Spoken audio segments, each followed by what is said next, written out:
दोस्तों अस्सलाम वालेकुम। दोस्तों जेके सुठे घराणे जा माण्हू आहिनि उन्हनि जे घर में जेकॾहिं का न्याणी ॼमे थी उन न्याणीअ जो माना मुहांडो ख़ूबसूरत न आहे ऐं उन न्याणीअ में थोरो माना मुहांडे में कस पकाई आहे ऐं सुहिणी ख़ूबसूरत न आहे तो उहे घराणा जेके आहिनि उन्हनि जा माण्हू जेके फ़र्द आहिनि उन्हनि जो माउ पीउ जेके आहिनि उहे सभु परेशानी जो सबबु बणिजनि था त हीअ पंहिंजी न्याणी कंहिंखे ॾियूं। हिन जो माना थोरो हुलियो मुहांडे जो सही न आहे, हाणे कहिड़े खे ॾियूं। पोइ उहे जाचींदा आहिनि त को अहिड़ो को सुहिणो सिबतो घोटु मिली वञे जेको ग़रीब हुजे, जंहिंजी थोरी सहायता कयूं ऐं उन्हीअ खे पंहिंजी न्याणी ॾियूं त उहो बहितरु थींदो। मगर दोस्तों उहे जॾहिं उहो सुहिणो सिबतो छोकिरो को ग़रीब को हिननि खे हथु अची वेंदो आहे, उन्हीअ खे थोरी घणी सहायता उन्हीअ खे बि ॾींदा आहिनि, उन्हीअ खे पंहिंजी न्याणी ॾींदा आहिनि त उन न्याणी ॾियण महिल हिकु वॾे में वॾी ग़लती कंदा आहिनि।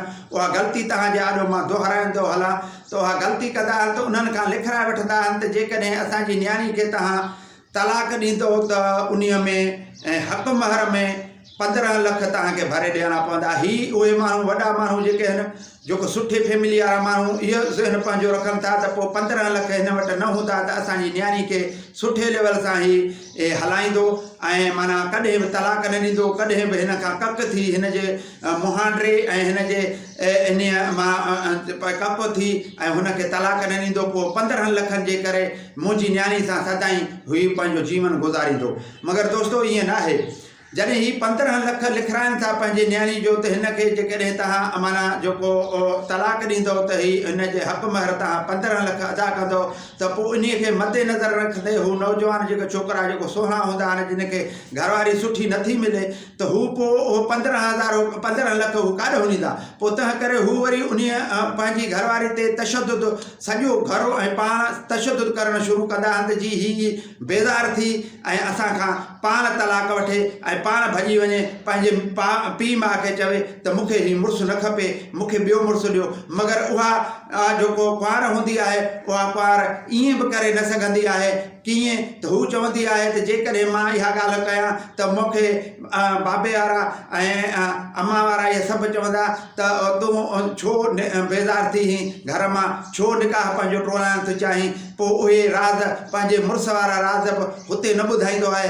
ॿई पासे उहा औरत कशमकश में रहंदी आहे, सोचींदी आहे त जेकॾहिं मूंखे तलाक थी वेंदो हितां बि त ॿियो को वठण वारो माण्हू वरी न मिलंदो ऐं वरी सदाईं जे लाइ मां रहिजी वेंदुसि पीउ माउ जे दरवाज़े ते ऐं मुंहिंजे माउ पीउ ते बि त लानतानो लॻी वेंदो। पोइ उहे औरतूं अज़ियत में आहिनि। दोस्तों मां उन्हनि माण्हुनि खे ईअं चवणु चाहींदुसि, जेकॾहिं तव्हां ग़रीब खे पंहिंजी न्याणी ॾियणु चाहियो था, तव्हांजी न्याणी बदसूरत आहे, सुठी न आहे ऐं तव्हां हिकु कंहिं नौजवान सुहिणे सिबते खे तव्हां उन जी कुझु सहायता बि करे पंहिंजी न्याणी ॾियणु चाहियो था त उन सां इहा जेको कमेंटमेंट इहा जेको माना तव्हां इहा कतई बि न लिखायो त जेकॾहिं मुंहिंजी न्याणी खे तव्हां तलाक ॾींदो त 15 लख तव्हांखे हक़ महर जा अदा करणा पवंदा।